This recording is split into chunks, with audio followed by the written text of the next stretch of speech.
সময় গেছে আমার মারছে, ওনার মা দরজার সামনে দাঁড়ায় পাহারা দিছে। বাচ্চা নষ্ট করার হইলে সে আমার পেটে লাথি মেরে আমার বাচ্চা নষ্ট করে কিভাবে? হ্যাঁ, তখন ওই মেয়ের দিকে তাকায় করবো কি, কি বিয়েটা যে করলাম তোর কেমন দেখা যায়। এবার একটা কথা বলি, ওনার মতো এত বড় একটা লোক যার গায়ে কিনা আমি হাত তুলতে পারবো, আপনাদের কাছে মনে হইতাছে? এমনও সময় গেছে উনি বান্নানার ফুচকার কথাটা বললাম না, উনি 2 মাস আগে তার কাছ থেকে 20,000 টাকা নিচ্ছে, এরকম কোনো কথা। 2 মাস আগে ভাই আমি প্রেগনেন্ট ছিলাম। হ্যাঁ, আমি শারীরিক ভাবে মানসিক ভাবে পুরোই অসুস্থ। আমি একটা প্রবাসী লোকের থেকে কিভাবে টাকা নেই?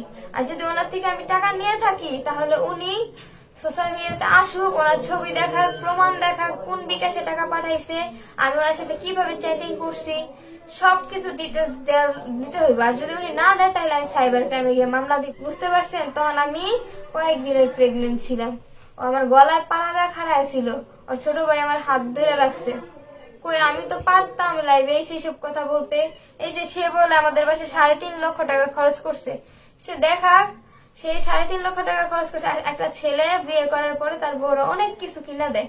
হ্যাঁ, তার সাথে বিয়ে হয়েছে আজকে 8 মাস। 8 মাসে সে আমার 7টা থ্রিপিস কিনা দিছে, আর একটা ব্যাগ কিনা দিছে, আর একটা শাল কিনা দিছে, বুঝছেন?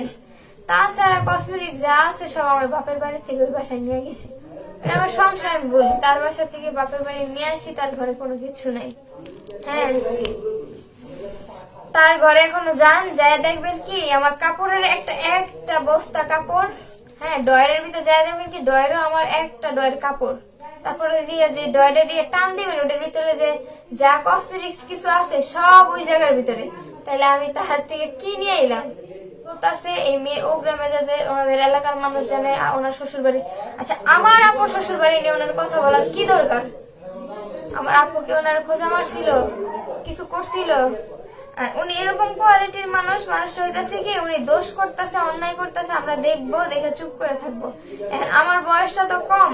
হ্যাঁ, এখন আমি নিজের স্বামীরা যদি এক বেরির সাথে থাকতে দেই চোখ দিয়া, এগুলো কি আমি সহ্য করতে পারবো? আন্তাজের উপরে না। আচ্ছা, একটা ফ্ল্যাট রুমের ভিতরে হাজবেন্ড নাই, সকালের পরে হাজবেন্ড নাই, বাইরে দিয়ে আমার লক করে দিছে। কেন লক করছে?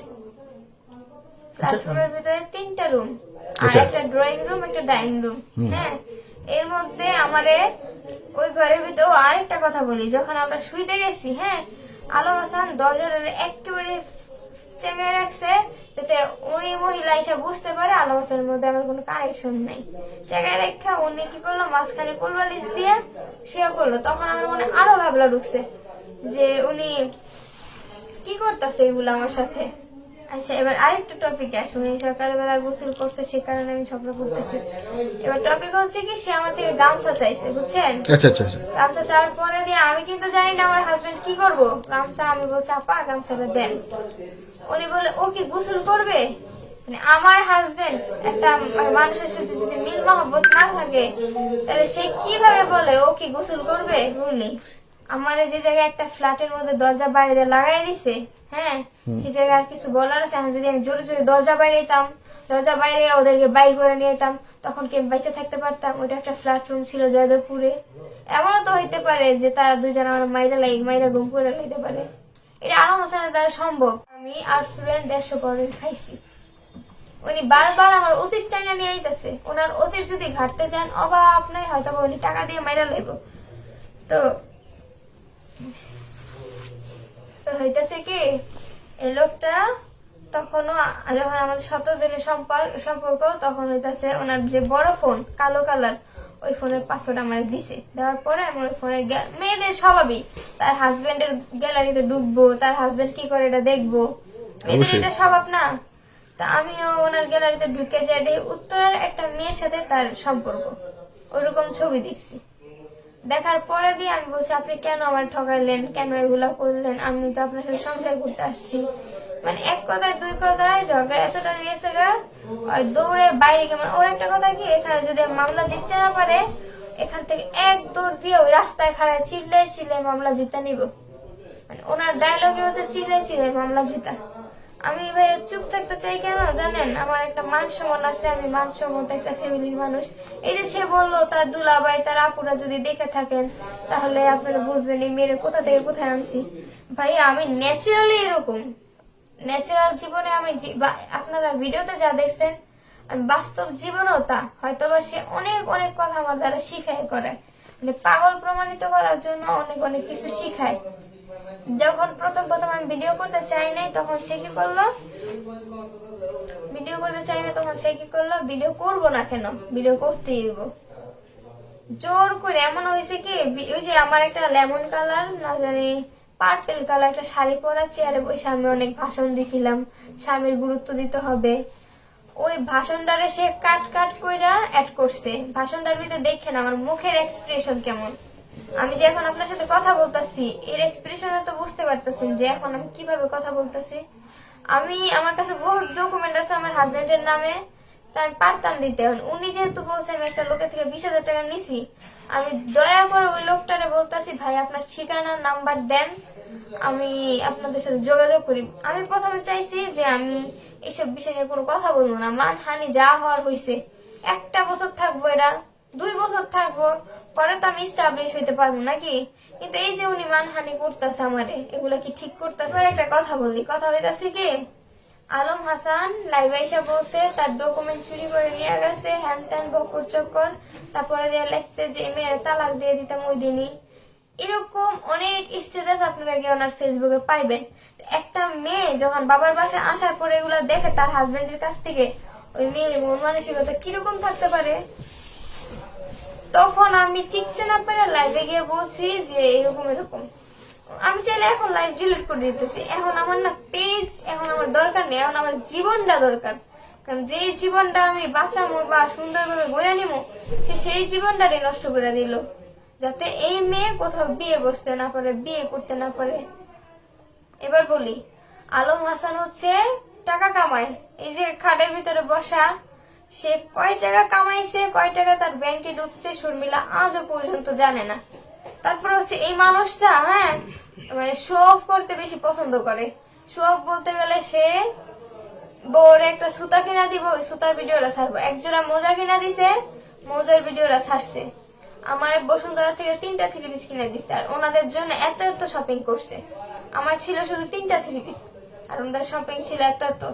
এগুলা নিয়ে বলতেছে আপনার ভাবির জন্য কত শপিং করছি। তারপরে হচ্ছে আমার আপুর বাসায় আমি বেড়াইতে যাবো, এই যে এখানে আমার আপু শ্বশুর অসম্মানিত হইল না।